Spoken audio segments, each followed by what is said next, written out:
ಮದ್ದೂರು ನಗರಸಭೆಗೆ ಗೆಜ್ಜಲಗೆರೆ ಗ್ರಾಮ ಪಂಚಾಯಿತಿ ಸೇರಿಸಿರುವ ಕ್ರಮವನ್ನು ಖಂಡಿಸಿ ರೈತ ನಾಯಕಿ ಸುನಂದ ಜಯರಾಮ್ ನೇತೃತ್ವದಲ್ಲಿ ಗೆಜ್ಜಲಗೆರೆಯಲ್ಲಿ ನಡೆಯುತ್ತಿರುವ 50ನೇ ದಿನದ ಹೋರಾಟ ಗಂಭೀರ ಸ್ವರೂಪವನ್ನು ಪಡೆದುಕೊಂಡಿದ್ದು, ಪ್ರತಿಭಟನಾಕಾರರನ್ನು ಪೊಲೀಸರು ಬಂಧಿಸಿ ಬಿಡುಗಡೆ ಮಾಡಿದ್ದಾರೆ.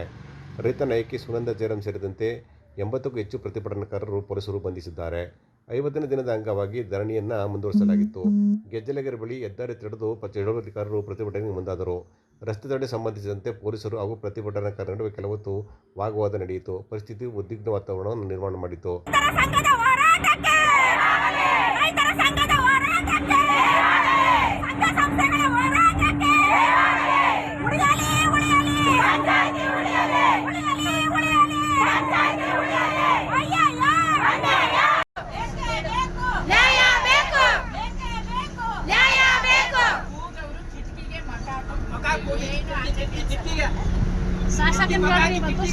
ಮದ್ದೂರು ಶಾಸಕರ ನಿಲುವಿಗೆ ದಿನೇಶ್ ಗೋಳಗೌಡರ ನಿಲುವಿಗೆ ಸಂಘ ಸಂಸ್ಥೆಗಳ ಹೋರಾಟಕ್ಕೆ ರೈತ ಸಂಘ ಹೋರಾಟಕ್ಕೆ. ನಗರಸಭೆಗೆ 4 ಗ್ರಾಮ ಪಂಚಾಯತಿ ಸೇರ್ಪಡೆ ವಿರೋಧಿಸಿ ಕಳೆದ 50 ದಿನಗಳಿಂದ ಸುನಂದ ಜಯರಾಮ್ ನೇತೃತ್ವದಲ್ಲಿ ಧರಣಿ ಮುಂದುವರೆದಿತ್ತು. ಸರ್ಕಾರದ ಆದೇಶದ ವಿರುದ್ಧ ಹೈಕೋರ್ಟ್ ಮೆಟ್ಟಿಲಿರುವ ಪ್ರತಿಭಟನಾಕಾರರು ವಾಗ್ವಾದದ ಬಳಿಕ ಪ್ರತಿಭಟನಾಕಾರರನ್ನು ಪೊಲೀಸರು ಬಂಧಿಸಿ ಬಿಡುಗಡೆ ಮಾಡಿದರು. ನಾವು ತ್ವರಿತವಾಗಿ ನಿಮಗೆ ಎಲ್ಲ ಸೇವೆಗಳನ್ನು ರೀಸ್ಟಾರ್ಟ್ ಮಾಡ್ತೀವಿ. ಇಲ್ಲಿ ಪಂಚಾಯತಿಲೇ ಆಗಬೇಕು ಸರ್.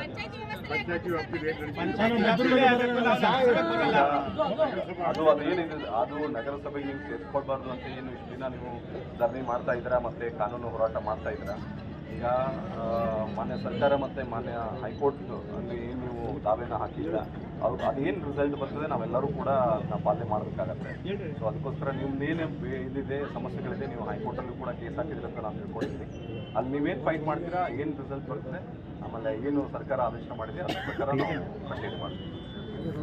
ಸರ್, ಇವಾಗ ತೀರ್ಪು ಯಾವಾಗಾರ ಬರಲಿ, ತೀರ್ಪು ನಮಗೆ ಮುಖ್ಯ ಅಲ್ಲ. ಇಲ್ಲಿ ನಮ್ಮ ದಿನನಿತ್ಯದ ಕೆಲಸಗಳಾಗಬೇಕು, ನಮ್ಮ ಪಂಚಾಯತಿಲಿ ಆಗಬೇಕು. ಅದಕ್ಕೆ ನೀವು ಅವಕಾಶ ಮಾಡಿಕೊಡ್ಬೇಕು. ಯಾವ ರೀತಿ ಮಾಡ್ತಾರೆ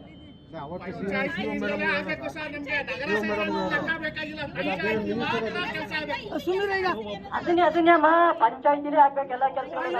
ಅದನ್ನೇ ಹೇಳಿರೋದು.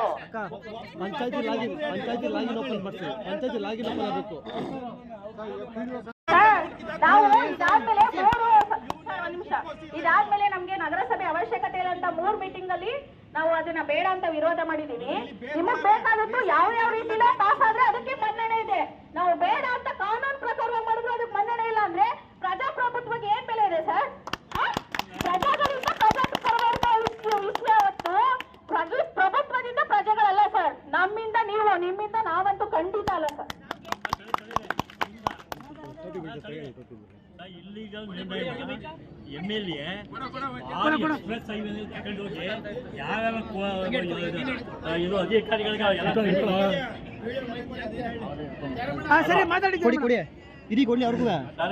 ಇಲ್ಲಿಗಲ್ ನಿರ್ಣಯನ MLA ಸರಾಗ ವೇಗದಲ್ಲಿ ತೆಗೆದುಕೊಂಡು ಹೋಗಿ ಯಾವ್ಯಾವ ಇದು ಇಲಾಖೆಗಳು ಬೇಕು ಎಲ್ಲದನ್ನೂ ಅವನೇ ರೆಡಿ ಮಾಡಿಸ್ಕೊಂಡು. ಈ ಸಂದರ್ಭದಲ್ಲಿ ಪ್ರತಿಭಟನಾಕಾರರು ಮದ್ದೂರು ಶಾಸಕ ಕದಲೂರು ವಿರುದ್ಧ ಧಿಕ್ಕಾರಕ್ಕೆ ಹೋಗಿ ತಮ್ಮ ಅಸಮಾಧಾನವನ್ನು ಹೊರ ಹಾಕಿದರು. ಯಾವುದೇ ಕಾರಣಕ್ಕೂ ನ್ಯಾಯ ಸಿಗುವವರೆಗೆ ಹೋರಾಟ ನಿಲ್ಲಿಸುವುದಿಲ್ಲ ಅಂತ ಅವರು ಪಟ್ಟು ಹಿಡಿದರು.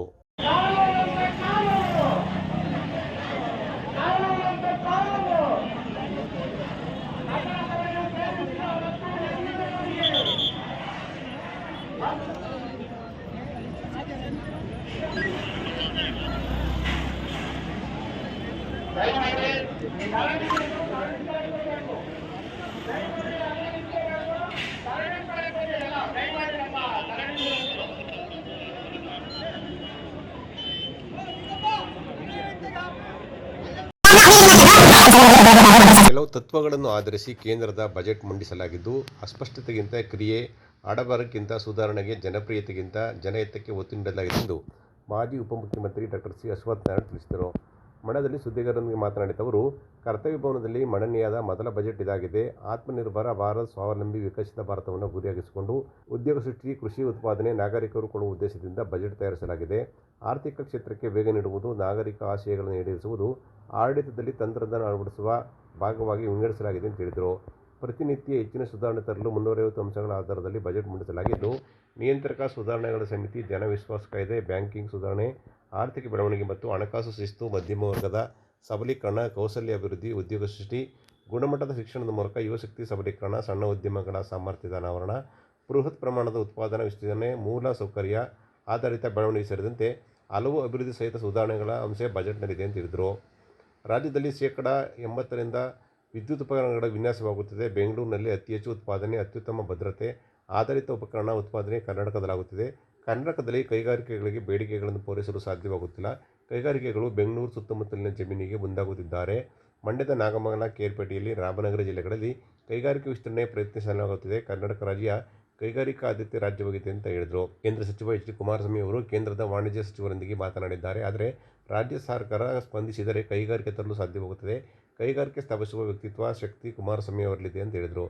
26-27ನೇ ಬಜೆಟು ಒಂದು ವಿಶೇಷ ಏನಂದರೆ, ಕರ್ತವ್ಯ ಭವನದಲ್ಲಿ ತಯಾರಾದಂಥ ಒಂದು ಮೊದಲನೇ ಬಡ್ಜೆಟ್.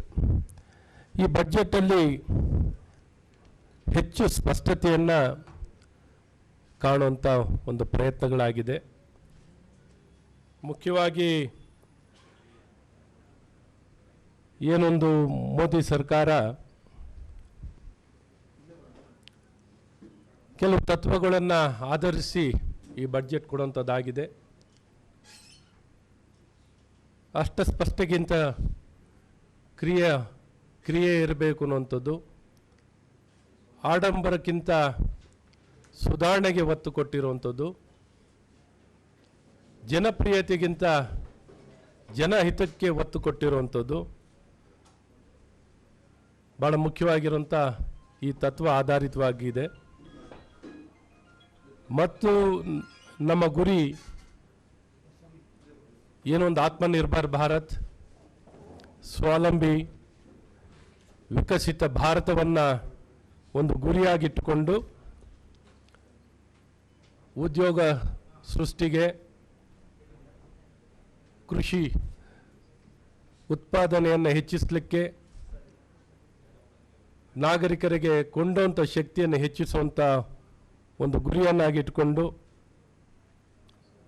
ಈ ಬಡ್ಜೆಟನ್ನು ತಯಾರು ಮಾಡುವಂಥದ್ದಾಗಿದೆ. ಹಾಗೆ ಈ ಬಡ್ಜೆಟಿನ ಒಂದು 3 ಭಾಗವಾಗಿ, 3 ಕರ್ತವ್ಯ ಒಂದು ಭಾಗವಾಗಿ ವಿಂಗಡಣೆ ಮಾಡುವಂಥದ್ದಾಗಿದೆ. ಪ್ರಥಮವಾಗಿ ಆರ್ಥಿಕ ಕ್ಷೇತ್ರಕ್ಕೆ ವೇಗವನ್ನು ಹೆಚ್ಚಿಸಬೇಕು ಅನ್ನುವಂಥದ್ದು ಬಹಳ ಮುಖ್ಯವಾಗಿರುವಂಥದ್ದು. ನಾಗರಿಕರ ಆಶಯಗಳನ್ನು ಈಡೇರಿಸಬೇಕು ಅನ್ನುವಂಥದ್ದು ಮತ್ತು ಆಡಳಿತದಲ್ಲಿ ತಂತ್ರಜ್ಞಾನವನ್ನು ಹೆಚ್ಚಾಗಿ ಅಳವಡಿಸ್ಕೋಬೇಕು ಅನ್ನುವಂಥದ್ದು ಬಹಳ ಮುಖ್ಯ ಗುರಿಯನ್ನಾಗಿ ಈ ಬಡ್ಜೆಟಲ್ಲಿ ಒಂದು ಆಧಾರ ಸ್ತಂಭಗಳಾಗಿರುವಂಥದ್ದಿದೆ. ಇವತ್ತು ಈ ದಿಕ್ಕಿನಲ್ಲಿ ಭಾಳಷ್ಟು ಸುಧಾರಣೆಗಳನ್ನು, ಪ್ರತಿನಿತ್ಯ ಹೆಚ್ಚಿನ ಸುಧಾರಣೆಗಳನ್ನು ತರಲಿಕ್ಕೆ ಆಡಳಿತದಲ್ಲಿ ವಿವಿಧ ಕ್ಷೇತ್ರದಲ್ಲಿ ಸುಧಾರಣೆಗಳನ್ನ ತರಲಿಕ್ಕೆ ಏನೊಂದು ಕಳೆದ ವರ್ಷದ ಸ್ವಾತಂತ್ರ್ಯ ದಿನಾಚರಣೆಯ ಭಾಷಣ ಮಾಡಿದಂಥ ಸಂದರ್ಭದಲ್ಲಿ ತದನಂತರ ಒಂದು 350ಕ್ಕಿಂತ ಹೆಚ್ಚು ಸುಧಾರಣೆಗಳನ್ನು ತರುವಂಥದ್ದಾಗಿದೆ.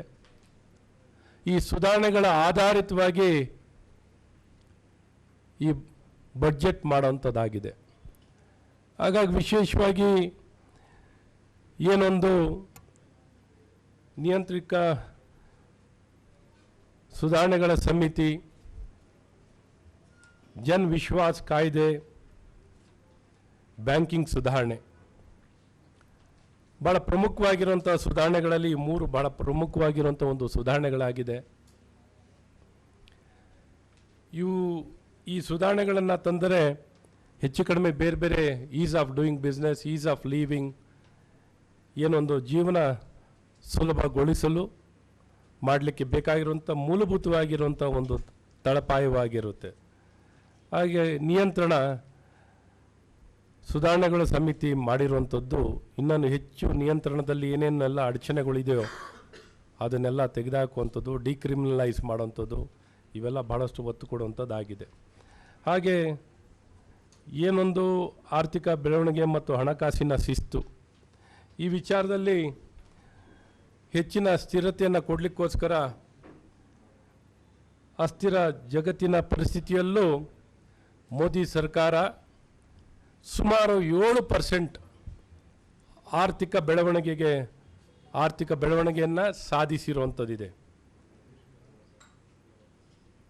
ಫಿಸಿಕಲ್ ಡಿಫಿಷಿಟ್ 26-27ರಲ್ಲಿ ಕಳೆದ ಬಡ್ಜೆಟಲ್ಲಿ 4.5 ಇತ್ತು ಫಿಸಿಕಲ್ ಡಿಫಿಷಿಟ್. ಈ ಬಡ್ಜೆಟಲ್ಲಿ ಅದನ್ನು 4.3ಗೆ ಕಮ್ಮಿ ಮಾಡುವಂಥದ್ದಾಗಿದೆ. ಹಾಗೆ ಡೆಪ್ಟ್ GDP ರೇಷು GDP ರೇಷುನಲ್ಲಿ ಕಳೆದ ವರ್ಷ 56%ಗಿತ್ತು, ಈಗ 55%ಗೆ ತರುವಂಥದ್ದಾಗಿದೆ. ಅದಲ್ಲದೆ 20, 30, 31ರ ಒಳಗೆ ಅದನ್ನು 50%ಗೆ ಇಳಿಸುವಂಥದ್ದಾಗುತ್ತೆ. ಡೆಪ್ಟ್ ಮತ್ತು GDP ರೇಷುವನ್ನು ಒಂದು 20, 30ರ ಒಳಗೆ ಒಂದು 50%ಗೆ ಇಳಿಸುವಂಥ ಪ್ರಯತ್ನವನ್ನು ಒಂದು ಗುರಿಯನ್ನಾಗಿ ಇಟ್ಕೊಂಡು ಈ ವರ್ಷವೂ 1% ಕಮ್ಮಿ ಮಾಡೋಂಥದ್ದಾಗಿದೆ. ಗೋಷ್ಠಿಯಲ್ಲಿ ಬಿಜೆಪಿ ಜಿಲ್ಲಾಧ್ಯಕ್ಷ ಡಾಕ್ಟರ್ ಇಂದೇಶ್, ಮುಖಂಡರಾದ ಸಚ್ಚಿದಾನಂದ, ಅಶೋಕ್ ಜಯರಾಮ್, ಡಾಕ್ಟರ್ ಸಿದ್ದರಾಮಯ್ಯ, SP ಸ್ವಾಮಿ ಇದ್ದರು. ಮಂಡ್ಯ ನಗರದ SP ಸಮುದಾಯ ಭವನದಲ್ಲಿ ಮಾಂಡವಿ ಆಂಗ್ಲ ಮಾಧ್ಯಮ ಪ್ರೌಢಶಾಲೆ ವತಿಯಿಂದ ಆಹಾರ ಮೇಳವನ್ನು ಆಯೋಜನೆ ಮಾಡಲಾಗಿತ್ತು. SBT ಸಂಸ್ಥೆಯ ಕಾರ್ಯದರ್ಶಿಗಳಾದ ಡಾಕ್ಟರ್ ಮೀರಾ ಶಿವಲಿಂಗಿ ಅವರು ಬಸವನಿಗೆ ಪೂಜೆ ಸಲ್ಲಿಸುವುದರ ಮೂಲಕ ವಿಶೇಷವಾಗಿ ಕಾರ್ಯಕ್ರಮವನ್ನು ಉದ್ಘಾಟಿಸಿದರು. ನಂತರ ವಿದ್ಯಾರ್ಥಿಗಳೇ ತಯಾರಿಸಿದ ಹಲವು ರೀತಿಯ ತಿಂಡಿ ತಿನಿಸುಗಳನ್ನು ಸ್ವತಃ ಮೀರಾ ಶಿವಲಿಂಗಿಯವರು ಹಣ ಕೊಟ್ಟು ತಾವೇ ಖರೀದಿಸಿ ಆಹ್ಲಾದವನ್ನು ವ್ಯಕ್ತಪಡಿಸಿದರು. ಜೊತೆಗೆ ಮಕ್ಕಳು ತಯಾರಿಸಿದ ತಿಂಡಿ ತಿನಿಸುಗಳ ಬಗ್ಗೆ ಮೀರಾ ಶಿವಲಿಂಗಿ ಮೆಚ್ಚುಗೆ ವ್ಯಕ್ತಪಡಿಸಿದರು.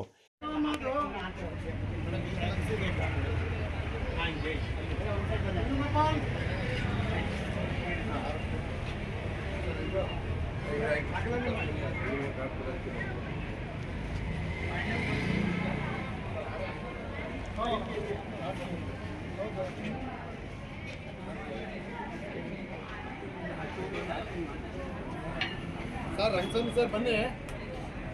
ಎಲ್ಲಿ ಹೊರಟರು?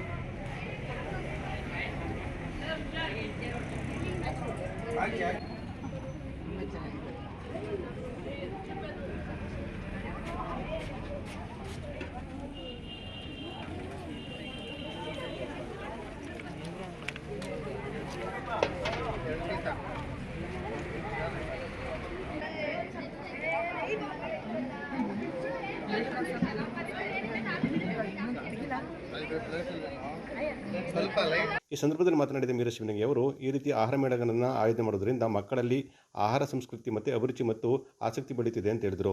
ಜೊತೆಗೆ ಅವರೇ ಖುದ್ದು ಮಾರಾಟ ಮಾಡುವುದರಿಂದ ವ್ಯಾವಹಾರಿಕ ಜ್ಞಾನವನ್ನು ಕೂಡ ಇಂತಹ ಮೇಳಗಳಿಂದ ಬೆಳೆಸಿಕೊಳ್ಳಬಹುದು. ಇಂಥ ಕಾರ್ಯಕ್ರಮಗಳು ಹೆಚ್ಚಾಗಿ ನಡೆಯಬೇಕು ಅಂತ ಅವರು ಹೇಳಿದರು. ಇಂದು ಒಂದು ಆಹಾರ ಒಂದು ವಿತರಣಾ ಒಂದು ಜಾತ್ರೆ ಸಂತೆಯನ್ನು ಇಟ್ಕೊಂಡಿದ್ದಾರೆ. ಅಲ್ಲಿ ಮಕ್ಕಳು ಅವರೇ ಆಹಾರ ತಯಾರಿಸಿ ಅದನ್ನು ಮಾರುವಂಥ ಒಂದು ಪ್ರಕ್ರಿಯೆಯನ್ನು ಇಟ್ಕೊಂಡಿದ್ದಾರೆ. ಇದು ಮಕ್ಕಳಿಗೆ ಊಟ ತಿನಿಸಿನಲ್ಲಿ ಒಂದು ಆಸಕ್ತಿಯನ್ನು ತಂದುಕೊಡುತ್ತೆ. ಜೊತೆಗೆ ಅವರೇ ಮಾಡುವಂಥ ಆಹಾರ ತಯಾರು ಮಾಡುವಂಥ ಒಂದು ಆಸಕ್ತಿ ಮತ್ತು ತಯಾರು ಮಾಡಿದ್ದನ್ನು ಹೇಗೆ ಮಾರಾಟ ಮಾಡಬೇಕು ಅನ್ನೋ ಒಂದು ಆಸೆ ಇದೆಲ್ಲವನ್ನು ಕೂಡ ಉಂಟು ಮಾಡ್ತಾ ಇದೆ. ಸೊ ಇದು ತುಂಬ ಅವಶ್ಯಕ. ಯಾಕೆಂದರೆ ಒಂದು ಅವ್ರಿಗೆ ಕಾಮರ್ಸ್ ಬಗ್ಗೆ ಆರ್ಥಿಕವಾಗಿ ಹೇಗೆ ನಾವು ಒಂದು ವಸ್ತುವಿಂದ ಲಾಭ ಗಳಿಸ್ಬೋದು ಅನ್ನೋದನ್ನು ತಿಳಿಸ್ಕೊಡ್ತಾ ಇದೆ. ಪ್ರತಿ ಮಕ್ಕಳು ಕೂಡ ಅವರು ಮಾಡಿದ್ದನ್ನು ಅದರಲ್ಲಿ ಕ್ಯಾಲ್ಕುಲೇಟ್ ಮಾಡಿ ಇನ್ನೂ ಎಷ್ಟು ಇಟ್ಕೊಂಡ್ರೆ ಲಾಭ ಆಗುತ್ತೆ ಅಂತೆಲ್ಲ ಯೋಚನೆ ಮಾಡಿ ಬೆಲೆ ನಿಗದಿ ಮಾಡಿದ್ದಾರೆ. ಸೊ ಆ ಬೆಲೆಯಲ್ಲಿ ಮಾರಾಟ ಮಾಡೋದಕ್ಕೂ ಕೂಡ ಅವರು ಪ್ರಾರಂಭ ಮಾಡಿದ್ದಾರೆ. ಇದರಿಂದ ಒಂದು ತಾರತಮ್ಯ ಹೋಗುತ್ತೆ ಮತ್ತು ಅವರು ಅಡುಗೆ ಮಾಡಿದ್ರ ಬಗ್ಗೆ ಒಂದು ಅಭಿಮಾನ ಬರುತ್ತೆ. ಮತ್ತು ಒಳ್ಳೆಯ ಆಹಾರ ಯಾವುದು ಅತ್ಯುತ್ತಮವಾದ ನ್ಯೂಟ್ರಿಷಿಯಸ್ ಫುಡ್ ಅನ್ನೋದ್ರ ಬಗ್ಗೆ ಅವರ ಗಮನ ಹೋಗುತ್ತೆ. ಇದೆಲ್ಲ ಒಂದು ಭಾಳ ಒಳ್ಳೆಯ ಕೆಲಸ. ಸಂದರ್ಭದಲ್ಲಿ ಮುಖ್ಯ ಶಿಕ್ಷಕರಾದ ಮಹಾದೇವಯ್ಯ, PU ಕಾಲೇಜಿನ ಪ್ರಾಂಶುಪಾಲರಾದ ಚಂದ್ರಶೇಖರ್, ಶೈಕ್ಷಣಿಕ ಪಾಲುದಾರರಾದ ಅವಿನಾಶ್ ಮಾರ್ಗವನಹಳ್ಳಿ, ಸಂಪರ್ಕಾಧಿಕಾರಿಯಾದ ರಂಗಸ್ವಾಮಿ, ಮಂಜುನಾಥ್, ಪ್ರೌಢಶಾಲೆ ಶಿಕ್ಷಕರ ಪ್ರೇಮ, ಸ್ಮಿತಾ, ಆಸಾ, ಹಂಸಿನಿ, ಸಿದ್ದರಾಜು, ರಾಮಕೃಷ್ಣ ಸೇರಿದಂತೆ ಅನೇಕರು ಹಾಜರಿದ್ದರು. ಶ್ರೀರಂಗಪಟ್ಟಣ ವಿಧಾನಸಭಾ ಕ್ಷೇತ್ರದ ಮಂಡ್ಯ ತಾಲೂಕಿನ ಕೊತ್ತತಿ ಹೋಬಳಿಯ ಊರಮಾರ ಕಸಲಗೆರೆ ಗ್ರಾಮದಲ್ಲಿ ಚಾಮುಂಡೇಶ್ವರಿ ವಿದ್ಯುತ್ ಸರಬರಾಜು ನಿಗಮ ವತಿಯಿಂದ 1.89 ಕೋಟಿ ವೆಚ್ಚದಲ್ಲಿ ಫೀಡರ್ ನಷ್ಟ ಕಡಿಮೆಗೊಳಿಸಿ ಪರಿವರ್ತನೆ ಅಳವಡಿಸಿ ರೈತರಿಗೆ ಸಮರ್ಪಕ ವಿದ್ಯುತ್ ಸರಬರಾಜು ಮಾಡುವ ಯೋಜನೆಗೆ ಟೆಸ್ಕಾಂ ಅಧ್ಯಕ್ಷ ಹಾಗೂ ಶಾಸಕ ಎ.ಬಿ. ರಮೇಶ್ ಮಂಡಿಸಿದಗೌಡ ಗುದ್ದಲಿ ಪೂಜೆ ನೆರವೇರಿಸಿದರು. ನಂತರ ಮಾತನಾಡಿದ ಅವರು, ರೈತರು ಆರ್ಆರ್ ನಂಬರ್ಗೆ ದುಡ್ಡು ಕಟ್ಟಿದರೆ ರೈತರ 2 ಬೋರ್ವೆಲ್ಗಳಿಗೆ 1 ಟಿಸಿ ಹಾಕುವುದಕ್ಕೂ ಚಾಲನೆ ಕೊಟ್ಟಿದ್ದೇವೆ ಎಂದು ಹೇಳಿದರು. ರೈತರಿಗೆ ಉತ್ತಮ ಗುಣಮಟ್ಟದ ವಿದ್ಯುತ್ ಕೊಡಲು ಕೆಲಸ ಮಾಡಿದ್ದೇವೆ. ರೈತರು ಜಮೀನುಗಳಲ್ಲಿ ಬಿಳಿ ಪೈರುಗಳು ನೇತಾಡುತ್ತಿರುವುದನ್ನು ತೆರವುಗೊಳಿಸಿ ಇದರಿಂದ ಅಪಘಾತಗಳು ಹೆಚ್ಚಾಗುತ್ತಿದೆ ಅಂತ ದೂರು ಇದೆ, ತಕ್ಷಣ ತೆರವುಗೊಳಿಸಿ ಅಂತ ಹೇಳಿದರು.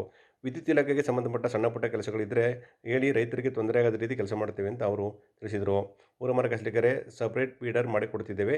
ತಕ್ಷಣ ರೈತರು ದುಡ್ಡು ಕಟ್ಟಿ ತಮ್ಮ ಬೋರ್ವೆಲ್ಗಳನ್ನು ಆರ್ಆರ್ ಮಾಡಿಸಿಕೊಳ್ಳಿ. ಈ ಭಾಗದಲ್ಲಿ ಕೆರೆಗಳಿಗೆ ನೀರು ಕೊಟ್ಟ ಮೇಲೆ ರೈತರು ಬೋರ್ವೆಲ್ಗಳ ಮೂಲಕ ತಮ್ಮ ಕೃಷಿ ಚಟುವಟಿಕೆ ಹಮ್ಮಿಕೊಂಡು ಜೀವನ ರೂಪಿಸುತ್ತಿದ್ದಾರೆ ಅಂತ ಅವರು ಹೇಳಿದರು. ಇಲ್ಲಿ ಈ ಭಾಗದಲ್ಲಿ ರೈತರಿಗೆ ನಾವು ಕೆರೆಗೆ ನೀರು ಕೊಟ್ಟ ಮೇಲೆ ಸರಿಯಾದಂಥ ಸಮರ್ಪಕವಾದಂಥ ವಿದ್ಯುತ್ ಕೊಡ್ತಾ ಇಲ್ಲ. ಜೊತೆಗೆ ನಮ್ಮ ಇಲ್ಲಿರ್ತಕ್ಕಂಥ ರೈತರ ಪಂಪ್ಸೆಟ್ಗಳಿಗೆ ನಾವು ಭಾಳಷ್ಟು ತೊಂದರೆಗಳನ್ನ ಇಲ್ಲಿ ಇದನ್ನೇ ನಂಬ್ಕೊಂಡು, ಬೋರ್ವೆಲ್ ನಂಬ್ಕೊಂಡು, ಬಾವಿಗಳು ನಂಬ್ಕೊಂಡು ಜೀವನ ಮಾಡ್ತಕ್ಕಂಥ ಸಂದರ್ಭದಲ್ಲಿ ಟಿ ಸಿಗಳು ಹೋದಂಥ ಸಮಯದಲ್ಲಿ ಅದನ್ನು ಬದಲಾಯಿಸ್ತಕ್ಕಂಥದ್ದಕ್ಕೆ ಭಾಳಷ್ಟು ದಿವಸ ಆಗ್ತಿತ್ತು, ಭಾಳ ತಡ ಆಗ್ತಿತ್ತು.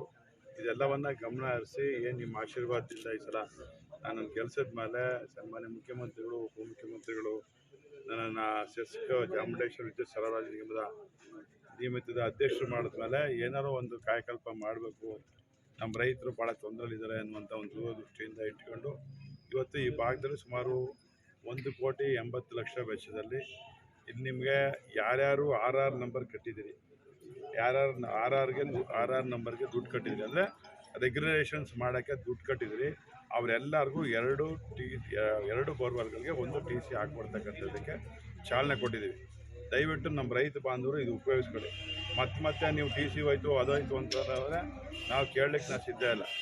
ಈ ಸಲ ನೀವು ಯಾರು ದುಡ್ಡು ಕಟ್ಟೋದಿಲ್ಲ, ಯಾರು ಬಿಳಿ ವೈರ್ ತಗೊಂಡೋಗಿದ್ರಿ ಆ ಬಿಳಿ ವೈರ್ ತೆಗೆದುಕೊಂಡಿದ್ದನ್ನ ಪೂರ್ಣ ತೆಗಿಬೇಕು. ಒಂದು ಬಿಳಿ ವೈರ್ ನೇತಾಡಬಾರ್ದು, ಅಂದರೆ ಒಂದು ಬಿಳಿ ವೈರು ನೇತಾಡಬಾರ್ದು. ರೈತರನ್ನ ಕನ್ವಿನ್ಸ್ ಮಾಡಿ ದುಡ್ಡು ಕಟ್ಟಕ್ಕೆ ರೆಡಿ ಅವ್ರೆ.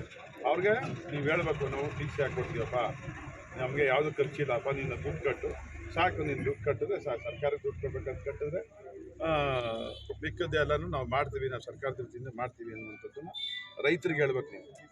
ಯಾಕಂದರೆ ಅವನು ಕಂಬ ಎಳ್ಕೋಬೇಕು, ಅದು ಎಳ್ಕೋಬೇಕು, ಇದು ಎಳ್ಕೋಬೇಕು ಅಂತ ಒಂದು ಯೋಚನೆ ಇರ್ತದೆ. ಅವ್ಯಾವೂ ನಾವೇ ಮಾಡ್ತೀವಿ. ಅದರಿಂದ ಅದು ಯಾವುದಕ್ಕೂ ತೊಂದರೆ ಇಲ್ಲದಂಗೆ ನೀವು ಏನು ಇವತ್ತು ನಾವು ಮಾಡಿದ್ದೀವೋ ಅದು ದೂರದೃಷ್ಟಿಯಿಂದ ಮಾಡಿದ್ದೀವೋ, ಏನು ಎಲೆಕ್ಟ್ರಿಕಲ್ ಕರೆಂಟು ಇವನ್ ಸಪ್ಲೈ ಮಾಡುವಾಗ ಲಾಸ್ ಆಗ್ತಾಯಿದೆಯೋ ಆ ಲಾಸ್ನ ರಿಡಕ್ಷನ್ಸ್ ಮಾಡೋದ್ರ ಜೊತೆಗೆ ಉತ್ತಮ ಗುಣಮಟ್ಟದ ವಿದ್ಯುತ್ತನ್ನು ಕೊಡಬೇಕು ರೈತರಿಗೆಲ್ಲ. ಏನು 7 ಗಂಟೆ ಕೊಡ್ತಾ ಇದ್ದೀವಿ, 7 ಗಂಟೆ ವಿದ್ಯುತ್ತನ್ನು ಕೊಡಬೇಕು ಅಂತೇಳಿ ಒಂದು ಕೆಲಸ ಮಾಡಿದ್ದೀವಿ. ಮೊನ್ನೆ ಇವತ್ತು 4-5 ದಿವಸದಿಂದ ತೂಬಂಕೆರೆಯಲ್ಲಿ ಸಹ ಒಂದು MESSನ್ನು ಶಂಕುಸ್ಥಾಪನೆ ಮಾಡಿದ್ವಿ. ಅಂದರೆ 66/11 kV 20 ME ಟ್ರಾನ್ಸ್ಫಾರ್ಮರ್ಗಳ ಸಮೇತ ಅದನ್ನು ಉದ್ಘಾಟನೆ ಮಾಡಿದ್ವಿ. ಸುಮಾರು 18 ಕೋಟಿ ವೆಚ್ಚದಲ್ಲಿ ಶಂಕುಸ್ಥಾಪನೆ ಮಾಡಿದ್ವಿ. ಇನ್ನೊಂದು ವರ್ಷದಲ್ಲಿ ಮುಗೀತದೆ. ಅದು ಮಾಡಿದ್ರೆ ನಿಮ್ಮ ಫೀಡ್ರಿಗೆ ನಿಮಗೆ ಸಪ್ರೇಟ್ ಫೀಡ್ರ್ ಕೊಟ್ಬಿಡ್ತಾರೆ. ಈ ಕೆಲಸ ಮುಗಿಯೋದಕ್ಕೆ ಆ ಕೆಲಸ ಆಯ್ತದೆ. ಈ ಕೆಲಸ ಮುಗಿಯೋದಕ್ಕೆ ಊರಮಾರ ಕಸಲಗೆರೆ ಸ್ಪೆಷಲ್ ಫೀಡ್ರ್ ಕೊಡ್ತಾರೆ. ಆಗ ನಿಮ್ಮ ಊರಲ್ಲಿ ಸಮಸ್ಯೆ ಬಂದಾಗ ಮಾತ್ರ ಆ ಫೀಡ್ರ್ ಆಫ್ ಮಾಡ್ತಾರೆ. ಇಲ್ಲ ಈ ಊರಿಂದ ಕರೆಂಟ್ ಪ್ರಾಬ್ಲಮ್ ಆದಾಗ, ರಾಗಿ ಮುದ್ದಳ್ಳಿ ಕರೆಂಟ್ ಪ್ರಾಬ್ಲಮ್ ಆದಾಗ ಈ ಊರು ಆಫ್ ಮಾಡೋದು, ಇಲ್ಲ ನೆಲಚಕ್ನಳ್ಳಿ ಬಂದಾಗ ಇದು ಆಫ್ ಮಾಡೋದು, ತೂಬಂಕೆರೆ ಬಂದಾಗ ಇದು ಆಫ್ ಮಾಡೋದು, ಇಲ್ಲ ಆಲ್ಗೋಡಿಗೆ ಒಂದಷ್ಟು ಜನ ಹೋದ್ರೆ ಇದು ಆಫ್ ಮಾಡೋದು, ಅದು ಮಾಡೋದಿಲ್ಲ. ನಿಮ್ಮ ಊರಿಗೆ ಸಪ್ರೇಟಾಗಿ ಎಲ್ಲವನ್ನ ಮಾಡಿಕೊಡ್ತಾ ಇದ್ದೀವಿ. ಅದನ್ನು ಉಪಯೋಗಿಸ್ಕೊಳ್ಳಿ ದಯವಿಟ್ಟು. ಇವತ್ತು ವಿಪರೀತ ಕಾರ್ಯಕ್ರಮಗಳವೆ, ಅನ್ಯತಾ ಭಾಷಬೇಡಿ. ಆಮೇಲೆ ಇದು ಜಡ್ಪಿ ಇದಕ್ಕೆ ಪೈಪ್ ಹಾಕ್ಬಿಟ್ಟು ಇದು ಮಾಡ್ಬೇಕಂತ ಇರಿಗೇಷನ್ ಮಾಡಬೇಕು. ರೈತರು ಯಾರು ದುಡ್ಡು ಕಟ್ಟಿಲ್ಲ ದಯಮಾಡಿ ನಿಮ್ಮ ಬೋರ್ವೆಲ್ಗಳನ್ನ ರೆಗ್ಯುಲೈಸ್ ಮಾಡ್ಕೊಳ್ಳಿ. ದುಡ್ಡು ಕಟ್ಟಿ ನೀವೇನಾದರೂ ಬಿಳಿ ವೈರಲ್ಲಿ ನೀವು ತಗೋಬೇಕು ಅಂದರೆ ನಾವಿನ್ನೂ ಅದನ್ನು ತಡೀಲಿಕ್ಕೆ ಆಗೋದಿಲ್ಲ. ನಾವು ಅದನ್ನು ರಿಮೂವ್ ಮಾಡ್ತೀವಿ. ಬಿಳಿ ವೈರಿಂದ ಆಕ್ಸಿಡೆಂಟ್ಸ್ ಜಾಸ್ತಿ ಆಗ್ತಾ ಇದೆ ಅನ್ನುವಂಥದ್ದು ಕಂಪ್ಲೇಂಟ್ಸು, ದೂರುಗಳು ಜಾಸ್ತಿ ಆಗಿದೆ. ದಯಮಾಡಿ ಆ ನಿಟ್ಟಲ್ಲಿ ಆ ಕೆಲಸ ಮಾಡ್ತಾ ಇದ್ದೀವಿ. ಅದನ್ನು ಉಪಯೋಗಿಸ್ಕೊಳ್ಳಿ. ಸಣ್ಣ ಪುಟ್ಟ ಏನಾದ್ರು ಕೆಲಸಗಳಿದ್ರೆ ಇದ್ರದ್ದು ವಿದ್ಯುತ್ ಇಲಾಖೆಗೆ ಸಂಬಂಧಪಟ್ಟದ್ದು ಹೇಳಿ ಅದನ್ನು ಈಗ ಮಾಡ್ತಕ್ಕಂಥ ಕೆಲಸದಲ್ಲೇ ಮಾಡಿಸಿ ಕಂಪ್ಲೀಟ್ ಮಾಡುವ.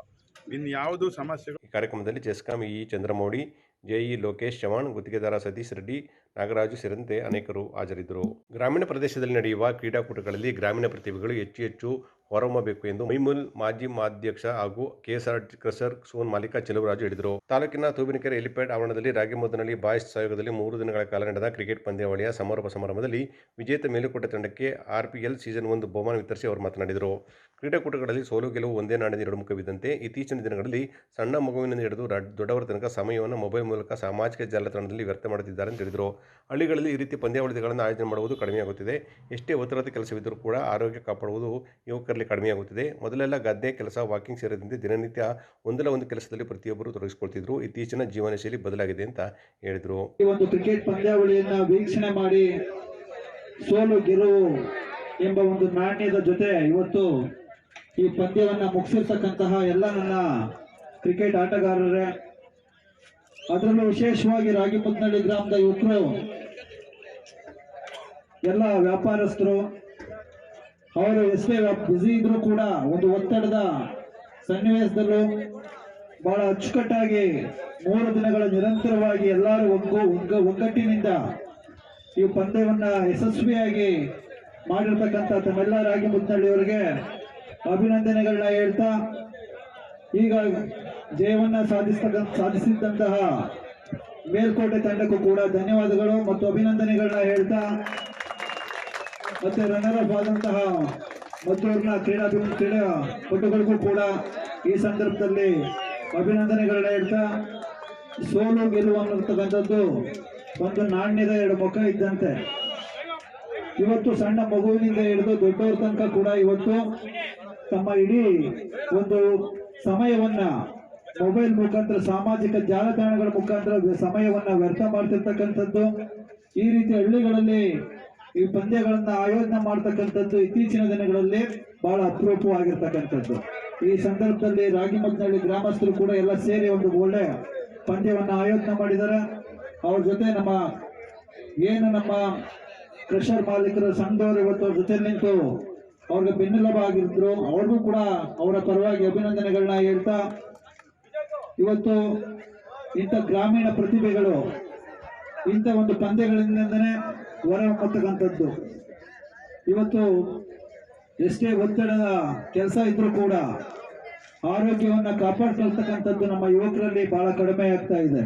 ತೂಬಿನಕೆರೆ ಗ್ರಾಮ ಪಂಚಾಯತಿ ಮಾಜಿ ಅಧ್ಯಕ್ಷ ವೈಬಿ ಅಶೋಕ್ ಕೋಡ ಪಟೇಲ್ ಮಾತನಾಡಿ, ಕ್ರೀಡಾ ಮನೋಭಾವದಿಂದ ಸೌಹಾರ್ದಯುತವಾಗಿ ಕ್ರಿಕೆಟ್ ಪಂದ್ಯಾವಳಿಯನ್ನು ಯಶಸ್ವಿಗೊಳಿಸಿರುವ ಆಟಗಾರರಿಗೆ ಅಭಿನಂದನೆ ತಿಳಿಸಿದರು. ಯಾಕೆಂತಂದ್ರೆ ಸುಮಾರು ನಮ್ಮ ಪಂಚಾಯತಿ ವ್ಯಾಪ್ತಿಯಲ್ಲಿ ಸುಮಾರು ಟೂರ್ನಮೆಂಟ್ ಅಲ್ಲಿ ಬರೀ ಗುದ್ದಾಡ್ತಲೇ ಅಂತ ಆಯ್ತಿತ್ತು. ನಾನು ಕೊಡೋಕೆ ಬಿಲ್ಕುಲ್ ಒಪ್ಪಿರ್ಲಿಲ್ಲ. ಆದ್ರೆ ಈ ತರ ಗುರುಜರಣೆಯಿಂದ ಸ್ವಲ್ಪ ಚೆನ್ನಾಗಿ ಆರ್ಗನೈಸ್ ನಮ್ಮ ಮುದ್ದಳ್ಳಿ ತಂಡ, ನಮ್ಮ ಅಭಿ ಮತ್ತು ಚೇತನ ತಂಡ ಮಾಡೋದ್ರಿಂದ ನಾವು ಬರೀ ಪ್ರತಿ ವರ್ಷ ಅಲ್ಲ, ಕ್ರಿಕೆಟ್ ಮತ್ತೆ ಕಬಡ್ಡಿ ನಮ್ಮ ಹಳ್ಳಿಯ ಪ್ರತಿಭೆಗಳನ್ನ ಹೊರತರಕ್ಕೆ ನಮ್ಮ ಕ್ರಷರ್ ಮಾಲೀಕರು ಮತ್ತೆ ನಮ್ಮ ಶಿವರಾಜರು, ಯಾಕೆಂತಂದ್ರೆ ಅವ್ರ ಬಗ್ಗೆ ನಿಮ್ಗೆ ನಮ್ಮ ವ್ಯಾಪ್ತಿನಲ್ಲಿ ಕ್ರಷರ್ ಮಡಗಿದಿರಿ, ಕ್ರಷರ್ ಸ್ಥಾಪನೆ ಮಾಡಿದಿರಿ ಅಂತ ಅದನ್ನ ಪ್ರತಿ ನಮ್ಮ ಮೈಸೂರಿನಲ್ಲಿ ಟಿ ನರಸೀಪುರ ಭಾಗದಲ್ಲಿ ಶಿವರಾಜು ಅಂತಂದ್ರೆ ಬಹಳ ಯಾವುದೇ ಸಮಾಜ ಕಾರ್ಯಗಳಿಗೆ ಬಹಳ ಅನನ್ಯವಾಗಿ ಬಹಳ ತೊಡ್ಕೊಳ್ತಾರೆ.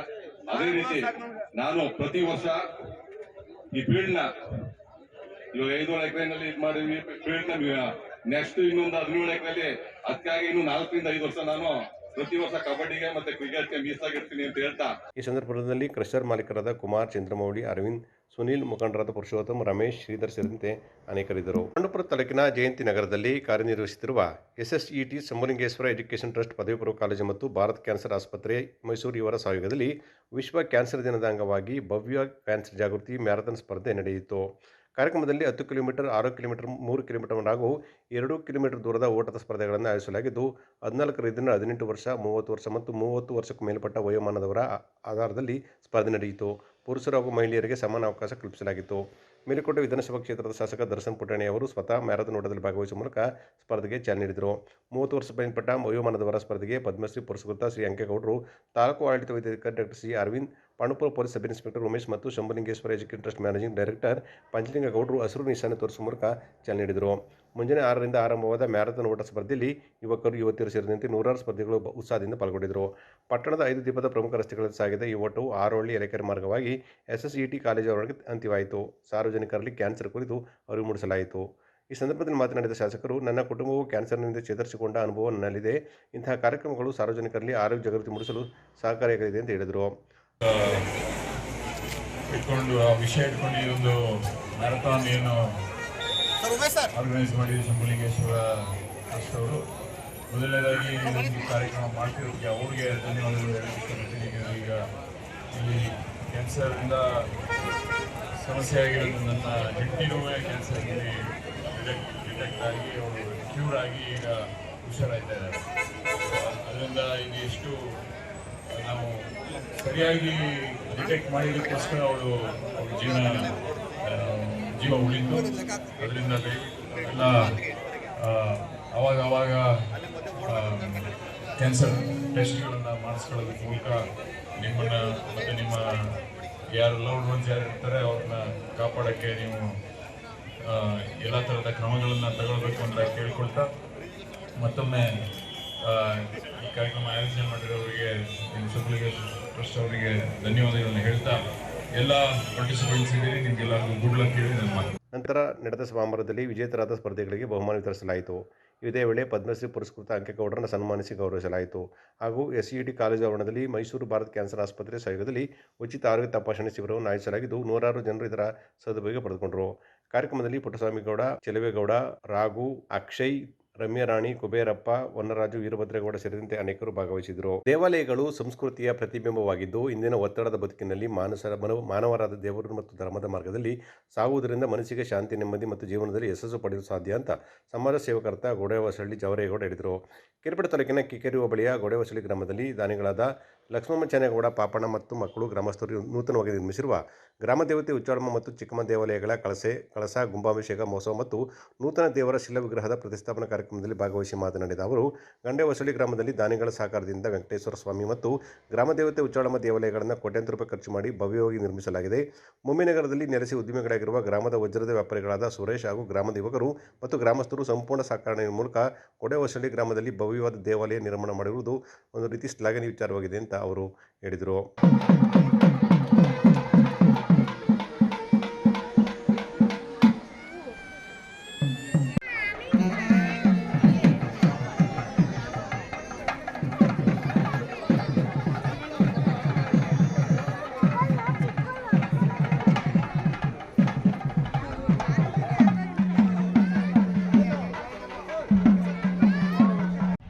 ಇವತ್ತು ಒಂದು ಐತಿಹಾಸಿಕ ದಿನ ಅಂತ ನಾನಾದರೂ ಭಾವಿಸ್ತೀನಿ.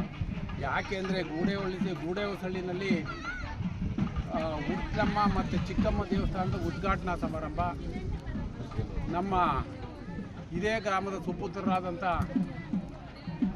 ಚನ್ನಕೇಶವ ಪಾಪಣ್ಣ ಚನ್ನೇಗೌಡ ಊರು ಪಾಪಣ್ಣರವರು ಮತ್ತು ಅವರು ವಂಶಿಕಸರು ಈ ಗ್ರಾಮದ ನೆರವಿನೊಂದಿಗೆ ಅಂದರೆ ಗೂಡೆಹೊಸಳ್ಳಿ ಎಲ್ಲ ಭಕ್ತಾದಿಗಳ ಸಹಕಾರದಿಂದ ಇವತ್ತು ಒಂದು ದೇವಸ್ಥಾನವನ್ನು ಕಟ್ಟಿದ್ದಾರೆ. ಅದರ ಉದ್ಘಾಟನಾ ಸಮಾರಂಭ. ಆ ಉದ್ಘಾಟನಾ ಸಮಾರಂಭಕ್ಕೆ ನಮ್ಮ ಚುಂಚನಗಿರಿ ಪೀಠಾಧ್ಯಕ್ಷರಾದಂಥ ನಿರ್ಮಲಾನಂದ ಸ್ವಾಮೀಜಿಯವರು ಮತ್ತು ವಿಶ್ವ ಒಕ್ಕಲಿಗರ ಮಠ ಕೆಂಗೇರಿ ಪೀಠಾಧ್ಯಕ್ಷರಾದಂಥ ನಿಶ್ಚಲಾನಂದ ಸ್ವಾಮೀಜಿಯವರು ಮತ್ತು ಬೇರೆ ಬೇರೆ ಸ್ವಾಮೀಜಿಯವರುಗಳೆಲ್ಲರೂ ಬರ್ತಾಯಿದ್ದಾರೆ. ಗ್ರಾಮದವರು ಎಲ್ಲರೂ ಸಹ ಭಾಳ ಆಸಕ್ತಿಯಿಂದ ಭಕ್ತಾದಿಗಳೆಲ್ಲರೂ ಸೇರಿ ಇವತ್ತು ಒಂದು ಮೆರವಣಿಗೆ ತಗೊಂಬಂದಬೇಕು, ದೇವಸ್ಥಾನದ ಹತ್ರ ಸೇರಿ ಮೆರವಣಿಗೆ ತಗೊಂಬಂದು ವೇದಿಕೆ ಕಾರ್ಯಕ್ರಮ ಮಾಡಬೇಕು ಅನ್ನೋ ಆಸೆ ಇಟ್ಕೊಂಡಿದ್ದಾರೆ. ಭಾಳ ಭಕ್ತಿಪೂರ್ವಕವಾಗಿ ನಮ್ಮ ದೇವಸ್ಥಾನದ ಉದ್ಘಾಟನೆ ಮಾಡ್ತಾಯಿದ್ದಾರೆ. ಅವರು ನಮ್ಮ ಚನ್ನಕೇಶ್ವರವರು ಈ ದೇವಸ್ಥಾನ ಅಲ್ಲದೆ ಇನ್ನೂ 2 ದೇವಸ್ಥಾನ ಕಟ್ಟಿಸಿದ್ದಾರೆ. ಅದು ಆಂಜನೇಯ ಸ್ವಾಮಿ ದೇವಸ್ಥಾನ ಮತ್ತು ಇನ್ನೊಂದು ಮಾರಮ್ಮನ ದೇವಸ್ಥಾನ ಕಟ್ಟಿಸಿದ್ದಾರೆ. ಸುಮಾರು 1 ಕೋಟಿ ರೂಪಾಯಿ ವೆಚ್ಚದಲ್ಲಿ ಯಾವುದೂ ನಿರೀಕ್ಷಣೆ ಇಲ್ಲದೆ ಮಾಡಿದ್ದಾರೆ. ಆದರೂ ಗ್ರಾಮದವರು ಪೂರ್ಣ ಪ್ರಮಾಣದಲ್ಲಿ ಅವರಿಗೆ ಅವ್ರ ಕೈಲಾದಷ್ಟು ನಿಧಿಯನ್ನು ಸಂಗ್ರಹ ಮಾಡಿ ಅವ್ರಿಗೂ ಸಹ ಸಹಕಾರ ಮಾಡಿದ್ದಾರೆ. ಅವ್ರಿಗೆ ಅವ್ರ ಕುಟುಂಬಸ್ಥರಿಗೆ ಭಗವಂತ ಆಯಸ್ಸು ಮತ್ತು ಆರೋಗ್ಯವನ್ನು ಕೊಡಲಿ ಅಂತ ಈ ಸಂದರ್ಭದಲ್ಲಿ ಪ್ರಾರ್ಥನೆ ಮಾಡ್ತಿದ್ದೀನಿ. ಮತ್ತು ಇದೇ ರೀತಿ ನಮ್ಮ ಗೂಡೆಹೊಸಳ್ಳಿಯವರು ಸುರೇಶ ಸಣ್ಣ ಚಿಂದೇಗೌಡ ಊರು ಅಣ್ಣಯ್ಯ ಇವ್ರ ಮಕ್ಕಳು ಇವರು ಹೊಟ್ಟೆಪಾಡಿಗೋಸ್ಕರ ಆ ಕಾಲದಲ್ಲಿ ಬಾಂಬೆಗೆ ಹೋದರು. ಬಾಂಬೆದಲ್ಲಿ ಅವ್ರದ್ದೇ ಆದಂಥ ಉದ್ಯಮವನ್ನು ಕಟ್ಟಿ ಇವತ್ತು ವಜ್ರದ ವ್ಯಾಪಾರಿಗಳಾಗಿ ಕೋಟ್ಯಾಂತರ ರೂಪಾಯಿ ಸಂಪಾದನೆ ಮಾಡಿದ್ದಾರೆ. ಆದರೆ ಗ್ರಾಮದ ಬಗ್ಗೆ ತುಂಬ ಇದೇ ಸಂದರ್ಭದಲ್ಲಿ ಪಿತಾಜಿ ರೈತ ಯುವಕ ಸಂಘದ ವತಿಯಿಂದ ದೇವಾಲಯದ ನಿರ್ಮಾಣಕ್ಕೆ ಸಹಕಾರ ನೀಡಿದ ದಾನಿಗಳನ್ನು ಸನ್ಮಾನಿಸಿ ಗೌರವಿಸಲಾಯಿತು. ಧಾರ್ಮಿಕ ಸಮಾರಂಭದಲ್ಲಿ ಆದಿಚುಂಚನಗಿರಿ ಮಠದ ಡಾಕ್ಟರ್ ನಿರ್ಮಾನಂದ ಮಹಾಸ್ವಾಮೀಜಿ, ಕೆಂಗೇರಿ ವಿಶ್ವ ಒಕ್ಕಲಿಗ ಮಠದ ನಿತ್ಯಾನಂದನಾಥ ಸ್ವಾಮೀಜಿ ಹಾಗೂ ಆದಿಚುಂಚನಗಿರಿ ಮಹಾಸಂಸ್ಥಾನ ಮಠದ ಪ್ರಸನ್ನನಾಥ ಸ್ವಾಮೀಜಿ, ಶಂಭುನಾಥ ಸ್ವಾಮೀಜಿ ಸೇರಿದಂತೆ ಅನೇಕ ಗಣ್ಯರು ಹಾಜರಿದ್ದರು. ಕೈಗಾರಿಕೆಗಳು ಸ್ಥಾಪನೆಗಳು ರಾಜ್ಯ ಸರ್ಕಾರವು ಸೂಕ್ತ ರೀತಿಯಲ್ಲಿ ಸ್ಪಂದಿಸುತ್ತಿಲ್ಲ ಎಂದು ಮಾಜಿ ಶಾಸಕ ಡಿ.ಸಿ. ತಮ್ಮಣ್ಣ ಆಪಾದಿಸಿದರು. ಮಧುರ ತಾಲೂಕಿನ ಕೊಕ್ಕರೆಬೆಳ್ಳೂರಿನ ಸರ್ಕಾರಿ ಪ್ರೌಢಶಾಲಾ ಆವರಣದಲ್ಲಿ ಹಮ್ಮಿಕೊಳ್ಳಲಾಗಿದ್ದ ಸಂಸದ ಎಚ್.ಡಿ. ಕುಮಾರಸ್ವಾಮಿ ಅವರ ಸಿಎಸ್ಆರ್ ಅನುದಾನದಡಿ 2 ಶಾಲಾ ಕೊಠಡಿಗಳ ನಿರ್ಮಾಣಕ್ಕೆ ಭೂಮಿ ಪೂಜೆ ನೆರವೇರಿಸಿದ ಬಳಿಕ ಮಾತನಾಡಿದ ಅವರು, ಯಾವುದೇ ಮೂಲಸೌಕರ್ಯಗಳನ್ನು ನೀಡದೆ ಹೊರತು ಯಾವುದೇ ಕೈಗಾರಿಕೆಗಳು ಸ್ಥಾಪನೆಯಾಗುತ್ತೆ ಎಂದು ಪ್ರಶ್ನಿಸಿದ ಅವರು, ರಾಜ್ಯ ಸರ್ಕಾರದ ನಾಯಕರು ಹೀಗೆ ನಡೆದುಕೊಂಡು ಸುಮ್ಮನೆ ಕೇಂದ್ರ ಸಚಿವ ಕುಮಾರಸ್ವಾಮಿ ಮೇಲೆ ಗೂಬೆ ಕೂರಿಸುತ್ತಾರೆ ಎಂದು ಹೇಳಿದರು. ಜಿಲ್ಲೆಯ ಸಂಸದರಾದ ಕುಮಾರಸ್ವಾಮಿ ಅವರು ಆಸಕ್ತಿ ವಹಿಸಿ ನನ್ನ ಮನವಿ ಮೇರೆಗೆ ತಾಲೂಕಿನ ಕೊಕ್ಕರೆಬೆಳ್ಳೂರಿನ ಸರ್ಕಾರಿ ಪ್ರೌಢಶಾಲೆಗೆ ಖಾಸಗಿ ಕಂಪನಿಯಿಂದ ಸಿಎಸ್ಆರ್ ಅನುದಾನದಡಿ 2 ಶಾಲಾ ಕೊಠಡಿಗಳಿಗಾಗಿ ಅನುದಾನ ತಂದಿದ್ದಾರೆ. ಸ್ಥಳೀಯ ಶಾಸಕರು ಕ್ಷೇತ್ರ ಶಿಕ್ಷಣಾಧಿಕಾರಿಗಳ ಮೂಲಕ ಶಾಲೆಯ ಮುಖ್ಯ ಶಿಕ್ಷಕರಿಗೆ ಏಕೆ ಅನುಮತಿ ನೀಡುತ್ತೀರಿ ಎಂದು ವಿರೋಧ ವ್ಯಕ್ತಪಡಿಸಿದ್ದಾರೆ. ಇದು ಸರ್ವಾಧಿಕಾರಿ ಧೋರಣೆ ಅಂತ ಹೇಳಿದರು. ಕುಮಾರಸ್ವಾಮಿ ಅವರಿಗೆ ಹಿಂದೆ ಇದಕ್ಕೆ 2 ಕೊಠಡಿಗೆ ನಾನೇ ಸ್ಯಾಂಕ್ಷನ್ ಮಾಡಿ ಗುದ್ಲಿ ಪೂಜೆ ಮಾಡಿಸಬೇಕು. ಚುನಾವಣೆ ಬಂತು. ಗುತ್ತಿಗೆದಾರರು ಯಾವ ಕಾರಣಕ್ಕೆ ಬಿಟ್ಟು ಹೋದ್ರೆ ಗೊತ್ತಾಗಲಿಲ್ಲ. ಈ ಶಾಲಾ ಕಟ್ಟಡ ಕಳಿಸೋದು ಕಮಿಷನ್ ಕಡಿಮೆ ಅಂತ ಏನೋ ಮಾಡಿ ಹೆಚ್ಚು ಕಡಿಮೆ 24 ರೂಮ್ ಒಂದೇ ದಿವಸ ನಾನು ಮಣಿಗೆರೆಯಲ್ಲಿ ಅಲ್ಲೇ ಗುದ್ಲಿ ಪೂಜೆ ಮಾಡಿದೆ. ಯಾಕೆಂದರೆ ಎಲ್ಲ ಕಡೆಗೂ ಗುದ್ಲಿ ಪೂಜೆ ಮಾಡೋಕ್ಕಾಗೋದಿಲ್ಲ ಅಂತ. ಅದಿದೆ ನಿಮ್ಮ ಪತ್ರಕರ್ತರ ಇದರಲ್ಲಿ ಇವತ್ತು ಫೋಟೋ. ಅದರಲ್ಲಿ ಒಂದು 12 ರೂಮ್ಗೂ ಹೆಚ್ಚು ರೂಮ್ಗಳು ಕಟ್ಟೋದಕ್ಕೆ ಆಗಲಿಲ್ಲ. ಅವ್ರು ಬರಲೇ ಇಲ್ಲ, ಕೊನೆಗೆ ಬಿಟ್ಟು ಹೋಗ್ಬಿಟ್ರು. ಅದರಿಂದ 2 ರೂಮ್ ಸ್ಯಾಂಕ್ಷನ್ ಮಾಡಿಸಿದ್ದಿಲ್ಲ ಅಂತ ಕುಮಾರಸ್ವಾಮಿ ಅವರಿಗೆ ಇಲ್ಲಿ ಒಂದು 2 ರೂಮ್ ಮಂಜೂರು ಮಾಡಿಸ್ಕೊಡು ಅಂತ ಹೇಳಿದ್ರು, ಬೇಡಿಕೆ ಇಟ್ಟಿದ್ದೆ. ಅವರು ಆರ್ಸೆಲ್ ಬಿತ್ತಾರೆ, ದೊಡ್ಡ ಕಂಪನಿ, ಭಾರತ ದೇಶದಲ್ಲೇ ದೊಡ್ಡ ಕಂಪನಿ ಅಂಥವರು ನಮ್ಮ ಲೋಕಸಭಾ ಕ್ಷೇತ್ರಕ್ಕೆ ಅನೇಕ ಇದಕ್ಕೆ ಹಳ್ಳಿಗಳಿಗೆ ರೂಮ್ಗಳು ಮಂಜೂರು ಮಾಡಿಕೊಟ್ಟಿದ್ದಾರೆ. ಇಲ್ಲಿಗೂ ಕೂಡ 2 ರೂಮ್ ಕೇಳಿದ್ವಿ, 2 ರೂಮ್ ಮಂಜೂರು ಮಾಡಿಕೊಟ್ಟಿದ್ದೀವಿ. ಅದನ್ನು ಇವತ್ತು ಗುದ್ಲಿ ಪೂಜೆ ಮಾಡಬೇಕಾಗಿತ್ತು. ನಿನ್ನೆ ದಿವಸ ಬಿ ಅವರು ಬಂದು ಇಲ್ಲಿ ಹೆಡ್ ಮಾಸ್ಟರ್ಗೆ ಅವ್ರಿಗೆ ಗುದ್ಲಿ ಪೂಜೆ ಮಾಡಿಸ್ತಾರೆ ಶಾಸಕರಿಗೆ. ನಾನು ಬಿ ಫೋನ್ ಮಾಡಿ, ನಿನಗೇನೇ ಅಧಿಕಾರ ಇದೆ, ಸರ್ಕಾರಿ ಫಂಡ್ ಇದು ಯಾವುದರಲ್ಲೂ ಇದಿಲ್ಲ, ಇದು ಖಾಸಗಿ ಅವ್ರು ಮಾಡ್ತಾರೆ. ನಾವು ಏನಿದ್ರೆ ಅದೇನು ಕಮಿಷನ್ ತಗೊಂಡು ನಾವು ಕಾಂಟ್ರಾಕ್ಟ್ ಕೊಟ್ಟಿದ್ದೀವಿ. ಅವರೇ ಕಾಂಟ್ರಾಕ್ಟ್ ಕೊಟ್ಟಿದ್ದಾರೆ, ಯಾರಿಗೆ ಕಂಪ್ನಿನವರೇ ವಹಿಸಿದ್ದಾರೆ. ಅವ್ರು ಯಾರೇ ವಹಿಸಿದಾರೋ ಅವ್ರಿಗೆ ಜಾಗ ತೋರಿಸೋದು, ಕೆಲಸ ಮಾಡಿಸೋದು, ನಾನು ನೋಡ್ಕೊಳ್ಳೋದು ನಮ್ಮ ಜವಾಬ್ದಾರಿ ಇಷ್ಟ.